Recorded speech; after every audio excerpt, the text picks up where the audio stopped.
नमस्कार, मैं हूं नीरज मेहरा और आप देख रहे हैं A1 टीवी का खास कार्यक्रम वार्ड प्रतिज्ञा। वार्ड प्रतिज्ञा में हम आपको रूबरू करा रहे हैं आपके जीते हुए पार्षदों से। आखिरकार पार्षदों ने चुनावों से पूर्व आपसे क्या वायदे किए थे और उन वादों को निभाने के लिए वो क्या प्रयास कर रहे हैं। आखिरकार क्या आपके पार्षद आपके वादों पर खरा उतरेंगे, यही कुछ बताने का प्रयास कर रहे हैं हम A1 टीवी के माध्यम से वार्ड प्रतिज्ञा में। वार्ड प्रतिज्ञा में हमारे साथ जुड़ गए वार्ड संख्या 22 के पार्षद विमल अग्रवाल। विमल अग्रवाल भारतीय जनता पार्टी के टिकट पर पहली बार पार्षद चुने गए हैं और उनसे बात की हमारे संवाददाता पिंटू सिंह नरूका ने। आखिरकार पिंटू सिंह नरूका को क्या बताया विमल अग्रवाल ने, देखेंगे वार्ड प्रतिज्ञा में। बात करेंगे जयपुर हेरिटेज नगर निगम के वार्ड 22 से बीजेपी पार्षद विमल अग्रवाल से कि आखिर उन्होंने चुनाव के दौरान क्या प्रतिज्ञा ली थी, क्या संकल्प लिया था अपने क्षेत्र में काम कराने को लेकर। विमल जी, सबसे पहले स्वागत है आपका। बहुत धन्यवाद। विमल जी, चुनाव में लगातार लोग वादे करते हैं, प्रतिज्ञा लेते हैं, संकल्प लेते हैं और फिर उन वादों को भूल जाते हैं, लेकिन एक अच्छे जनप्रतिनिधि के नाते आपने कोई संकल्प लिया होगा कि प्रतिज्ञा ली होगी, अगर मैं निर्वाचित होकर आता हूँ तो क्षेत्र में इस समस्या का समाधान करूंगा। क्या प्रतिज्ञा थी आप? देखिए, सबसे पहले तो मेरी प्रतिज्ञा थी कि मेरे वार्ड को मैं स्वच्छ और सुंदर बनाऊं। जगह जगह जगह जो कचरे के ढेर थे, गंदगी थी, सबसे पहले उस गंदगी को वार्ड से मुक्त करूं। और मुझे खुशी है कि मैंने इस 2 महीने में मेरे संपूर्ण वार्ड में सफाई कर्मियों के साथ में मिलकर और पूरे सफाई वार्ड का दौरा करके एक एक गली को मैंने साफ करवाने का काम किया है। मेरे क्षेत्र की जनता के बीच में मैं जब जाता हूँ तो वह मुझे पहली बार ये कहती है कि पहली बार 10 साल में 15 साल में पहली बार इस प्रकार की सफाई हुई है। दूसरा, मेरे क्षेत्र में बंदरों की बहुत बड़ी समस्या थी। आतंक बहुत ज़्यादा उनका रहता था, क्योंकि गलता पर लोगों का जाना बंद हुआ तो सारे बंदर शहर की ओर मुँह किया, तो हमने बंदरों को पकड़वाने का काम किया।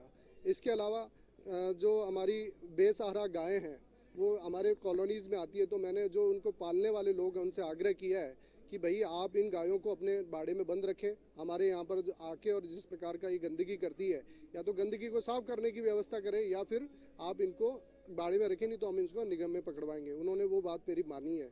इसके अलावा कहीं पानी की समस्या है, कहीं लाइट की समस्या है, हमने लाइट पे पोल लगवाने की और उसके लिए लिखा है निगम को। अभी कांग्रेस का बोर्ड है, अभी हम लोगों ने अधिकारी से बात की है। कांग्रेस का बोर्ड है, आपने तमाम प्रतिज्ञा ली, आपकी जो समस्याएं बताई, लेकिन बोर्ड कांग्रेस का है, सरकार कांग्रेस की। एक चुनौती रहेगी क्योंकि अभी से आरोप प्रत्यारोप की राजनीति भी शुरू हो गई है। ग्रेटर में आपका बोर्ड है, लेकिन वहाँ आरोप लगता है कि सफाई कर्मचारी कम दिए जाते हैं हेरिटेज की तुलना में। क्या ऐसी चुनौती में, जब हेरिटेज में बोर्ड आपकी पार्टी का नहीं है, किस प्रकार से आप काम करा पाएंगे? देखिए, हमने सीईओ से बात की है, कुछ डेवलपमेंट के मुद्दे हैं, सड़क है, नालियां हैं, इस प्रकार के डेवलपमेंट के मुद्दों पर हमने बात की है। हमने लेटर पैड पर उनको बताया कि हमारी वार्ड में इस जगह पर सड़कें नहीं बनी हुई हैं, नालियों की डेवलपमेंट है, कहीं पोल्स गलत लगे हुए हैं, उनको हटाने की बात है। ऐसा हमने सीईओ को लेटर दिया है।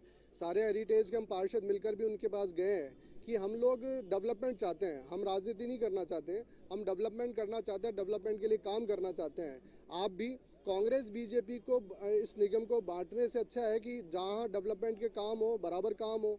किसी कांग्रेस के वार्ड में एक रुपया लगे तो बीजेपी के वार्ड में भी 1 रुपये का आपको अनुदान देना चाहिए, ताकि वहाँ डेवलपमेंट किया जा सके। लेकिन अभी दुर्भाग्य की बात है, कल ही मैं सीईओ लोक बंधु से मिला था, उन्होंने कहा कि हमारे पास अभी रण चल रहा है, स्ट्राइक पर, ठेकेदार स्ट्राइक पर हैं, तो हम लोग अभी डेवलपमेंट का काम नहीं कर सकते, और हमारे पास आप लोग लगे, रेवेन्यू इकट्ठा करवाएं, इस प्रकार की बातें वो कर रहे हैं।